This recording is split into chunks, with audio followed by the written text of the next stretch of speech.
Buenos días, tardes o noches, profe. Este video es para exponer nuestro proyecto, el cual trata de la repercusión de la abolición del ejército.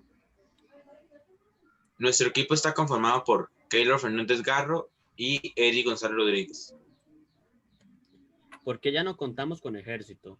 En 1948, en Costa Rica se dio una guerra civil en la que al terminar el poder quedó en manos de un grupo llamado la Junta Fundadora de la Segunda República, la cual era dirigida por José Figueres. Esta tenía el objetivo de reorganizar el país de diversas formas, económica, social y legal. Después de la guerra, el ejército estaba mal organizado y con armas obsoletas o en pésimo estado.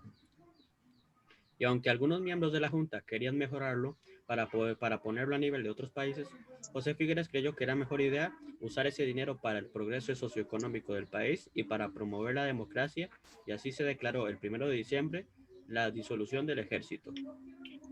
Se consideró que era suficiente la policía del país para atender la seguridad. Este acto quedó legalizado en el artículo 12 de la nueva Constitución Política que se creó en 1949. Repercusiones de la abolición del ejército en Costa Rica. En 1955 se realiza en Costa Rica un intento de invasión con la finalidad de derrocar al gobierno electo de José Figueres por parte de fuerzas cercanas a su enemigo, el doctor Rafael Ángel Calderón Guardia. La misma se dio desde Nicaragua. La invasión falló debido a que las fuerzas del gobierno contaban con capacidad bélica para repeler una invasión y, además, el segundo gobierno de Figueres fue mediante un proceso electoral normal. Durante la invasión de Nicaragua a Costa Rica de 2010 a 2015, Costa Rica requirió ayuda de organismos internacionales como la Organización de los Estados Americanos, OEA, o de la Corte Internacional de Justicia para evitar un conflicto. Por lo tanto, determinamos que el país quedó en cierta parte vulnerable. Tras la abolición del ejército, Costa Rica ha obtenido reconocimiento internacional por ser el primer país del mundo en tomar la decisión de abolir su ejército, y actualmente uno de los pocos que no cuenta con el mismo. El país, al no contar con fuerzas armadas, conllevó a que la Corte Interamericana de Derechos Humanos y la Universidad para la Paz de la Organización de las Naciones Unidas establecieran sus sedes en Costa Rica. Ventajas. La abolición del Ejército Nacional solo beneficios trajo a los habitantes de Costa Rica. Muestra de ello son los siguientes hechos. 1. Se cuenta con la ampliedad de cobertura en salud, especialmente en salud preventiva, curativa y atención prioritaria para la niñez, mujeres y adultos mayores. 2. Alto nivel de escolaridad, solo superado por Cuba. 3. La esperanza de vida es superior a los 75 años. 4. Ocupamos el tercer lugar en América Latina en la adquisición de computadoras por habitante. 5. Somos el país con mayor estabilidad política de Latinoamérica. 6. Cobertura nacional en telecomunicación, agua potable, electricidad y seguridad social. 7. La ausencia del ejército en Costa Rica evita que el país destine el ingreso de su presupuesto a la compra de vituallas militares, tanques, aviones y buques de guerra, manutención de una poderosa burocracia de fuerza militares, tal como ocurre en la mayoría, por no decir en la totalidad de los países latinoamericanos. 8. Si Costa Rica no hubiera abolido el ejército, el Producto Interno Bruto, PIB, del país sería mucho más bajo hoy. 9. Antes de abolir el ejército, el PIB crecía a una tasa anual de promedio de 1,31% entre 1920 y 1949.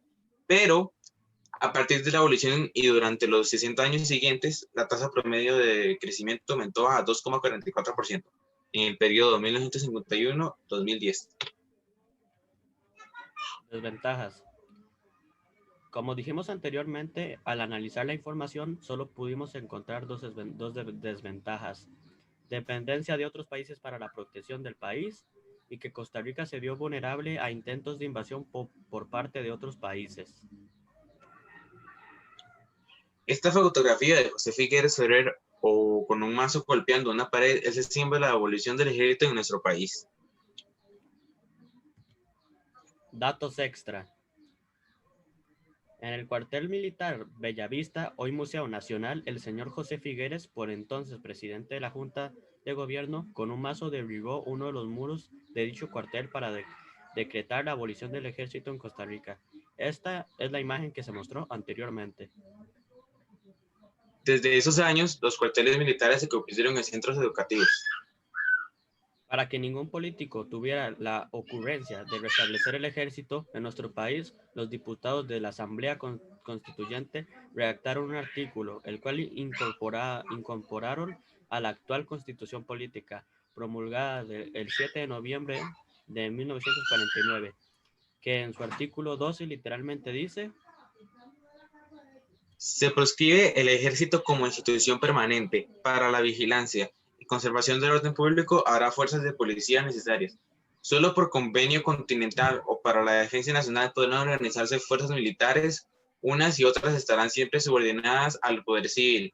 No podrán deliberar ni hacer manifestaciones o declaraciones en forma individual o colectiva.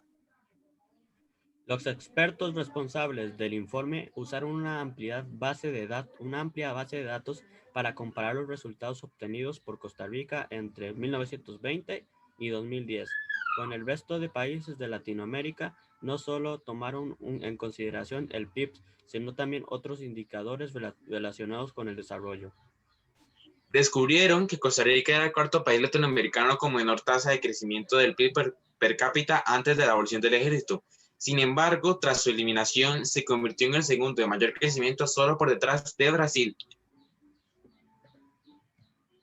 En conclusión, tras la Guerra Civil de 1948, José Figueres abolió el ejército de Costa Rica, esto trayendo grandes ventajas a Costa Rica.